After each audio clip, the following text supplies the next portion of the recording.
Works. See this baseball right here? Okay.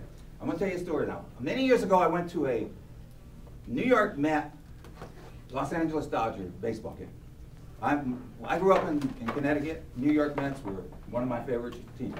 And so I had a chance to go to Dodger Stadium with my wife and 2 daughters. So we're sitting on the third base line, probably about 10, 12 rows back. And it got, every time a ball was hit, you know, it didn't matter where it was. And I was sitting on the aisle. I got up and, you know, I'm ready to catch this ball. It was 8 miles away, it could have been, but I'm up ready to catch this ball. And then the ball's hit over there, and I'm up. And this went on for 8 innings in a baseball game. 8 innings in a baseball game is about 2 hours. And my daughters are sitting there, poor guy. He's so out of his mind. There were 35,000 people in the stands. And so I'm up there every time going to try and catch a baseball. So, but that's what I wanted. I wanted to catch a baseball. So, 8th inning, and Dodgers were up, and the kid said, hey, let's get going. You know, it's getting late. They didn't even want to be there in the first place. And so I said, no, let's just wait one more inning. And so the Mets got up, top of the ninth, and a guy named Vince Clement got up, left-handed batter, and he took a couple swings and missed the ball. And then he hit a foul ball. Now, when a left-hander hits a foul ball, it goes to the third base side, where I'm not considered. So, boom, here I stand up. So, all of a sudden, this ball, coming from the batter, probably over where that bank is right now, starts coming at me. I mean, right at me, like on a line. And I'm going. And my hand is up now, yeah, as it always was for every ball that was hit out there. But that ball's getting closer and closer, and still, like there was a time when it felt like I had a string on my hand, and it was pulling the ball toward me. And the ball just kept on coming and coming and coming. And did you ever hear the old story, it got lost in the lights? You ever heard that story where a baseball player said, well, that actually happens. Because it was a night game, and there were lights, a bed of lights there. All of a sudden, the ball disappeared in the lights. I could not see it. But my hand, I kept my hand right here, all of it, and the only reason I'm bringing this up is because I didn't know when to close my hand when the ball hit, because of the lights. And so what happened, the ball hit me right here, didn't even hurt, by the way.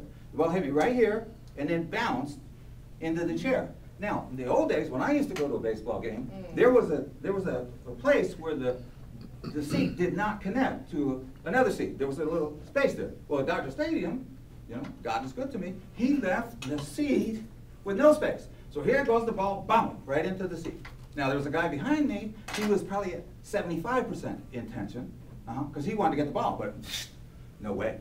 And so here, this is the baseball that came to me that night. And I say, the reason it came is because I was 100% intentional to make it happen. And not that I'm any better than you. See, the thing about it is, the universe works for us, in alignment with us, in whatever we're up to. And so this is an opportunity when you're operating from the 100% intention to make this start coming to you. Make sense so far? If not, I got to start all over. Okay, good. Step number 3. Step number 3. Okay, step number 1, believe in what you say and sell. Step number 2, 100% intention. Step number 3, you have to do 2 things. You have to find out from the individual what their value is in relationship to what you're enrolling them in. And you do that by questions and so on. And then you have to speak that value back to them. So, for example, if you're going to invite somebody to Toastmasters, find out a little bit. What do you do for a living? Well, I'm in insurance sales. Oh, really? Do you do every presentation? I don't do presentation. I'm not really good about standing up in front of the audience and whatnot. If you did presentation, would that be? Yeah, I could go out and talk to groups. I could have more people in front of me at one time. Wow, what would that be like? Wow, I could sell more policies. I could have more things. Wow, what would that be like? Well, I can make more money and create more things and have that boat that I want, etc. What would that be like? So you're helping them create the value. And by the way, you're taking a lot of notes when you're hearing this, because you're going to, at some point, repeat that value back to them. Why do people do things, do you think? Why do people do things? I'll answer it because we have a little problem here. Because they see value in it. And people don't do things not because there's not value. It's because there is something bigger for them than the value. How many times have I heard about a 7 o'clock Toastmasters meeting and people are into their 7 o'clock conversation? They're not into, wow, I can get my life out of it. Man, I can make more money. I can create more extreme things. I can have more confidence. I can go beyond my fears. It's early in the morning. So you got to get people past that early in the morning conversation. And the way to do that is help them get back in touch with the value of why they would get up this early in the morning and come to this great place to do and have those things that they say they want to do and have. You've got to keep them in the value. Now, let me give you another story. A story about value. Now, back about 17 years ago, I guess now, give or take, I owned a condominium in Fountain Valley. And I was going to sell it, and I wanted to always move to South Orange County. That was always my dream. I wanted to live in South Orange County. I wanted to have a house. You live in a condo for a number of years. At some point, you say, okay, I like a little bit more space, you know. So I wanted to buy a house. So I had a realtor who happened to be a client of mine, and she listed the house, and so, or the condo. And so we got an offer on the condo. Now, I had bought and sold houses back since 1971, I believe it was. But this time, I was going to have to bring in to the escrow place $20,000 to close this condo. Now, that was unheard of. I used to get money at an escrow. I never had to pay money at an escrow. So I was a little concerned about this, and I mentioned it to the realtor. I said, you know what, I got to pay 20 grand. This is crazy. I mean, I don't know, we should take this up. That's the stupidest thing I've ever heard. Now, see, the cool thing about the realtor, she was a client. That's the first thing. Second thing was she knew about helping people see value. She didn't hang out in the $20,000 conversation. She started talking to me about, hey, what's it going to be like to live in South Orange County? What's it going to be like to have your own house? What's that going to feel like to be able to put your radio up and you ain't got somebody banging on the wall next to you? What's that going to be like? I'm like, oh, wow, it's going to be great. I got the big house. I don't have to drive as far to my office. I got stuff. I got a bigger place. Oh, wow, that's great. What's that going to be like? Well, I'm going to have this. So she took that $20,000, which was my circumstance, and started to have me see something much bigger than that circumstance, $20,000, which was the value of what was going to be in front of me when I did the thing I said I wanted to do in the first place. She never talked about the $20,000. That never came out of her mouth, because I was ready for it. She told me about that. You can afford it. Wait a minute, $20,000, I don't know. I was ready for her. But you know what's interesting? Whatever we put our attention on grows. So if she'd have put her attention on that, I'd have put my attention on that, I'd have been really ready for her. Never talked about it. Always kept me in the value. Whenever I brought it up, and I did a number of times, she brought me back here and sold the place, moved to South Orange County. One of the best moves I ever made. But if it hadn't been for her, I'd still be in that condo saying, oh, 20 grand, man, I ain't spending no 20 grand. That's what value is about. And that's what we have to help people see. Not what's in their way, but what they want, called value.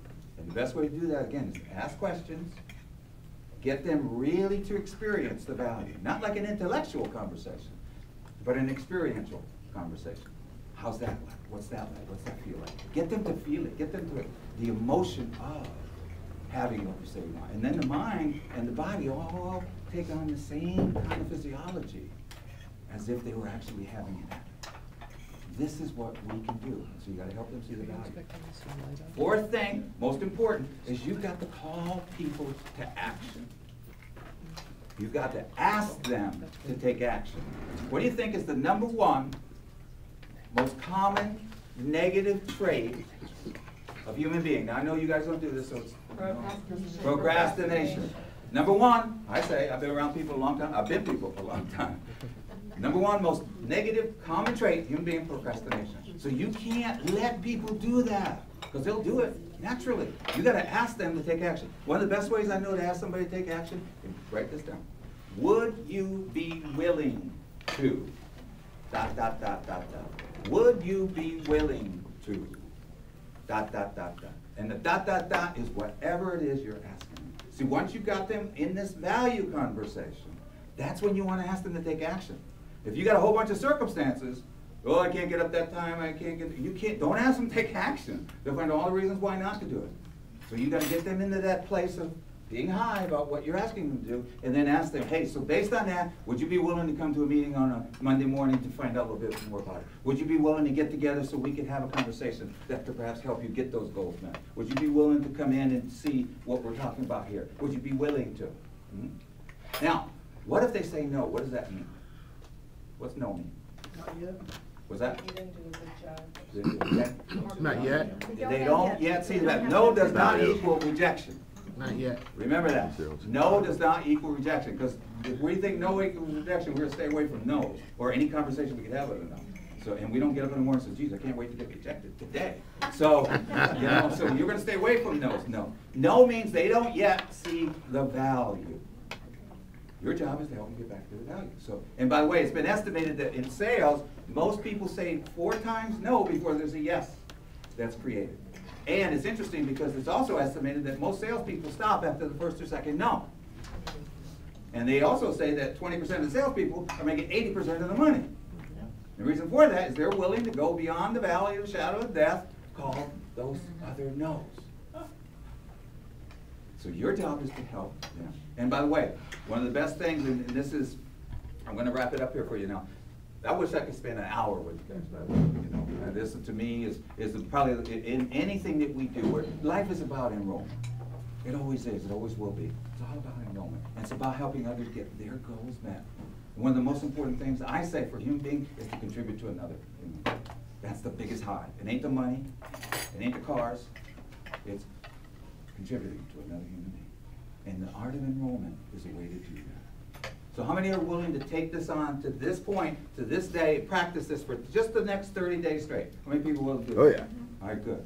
And then go out there and make this all about them. And make this all about what they can get. And as it's been said, you help enough people get what they want, you'll get what you want. Mr. Dustin.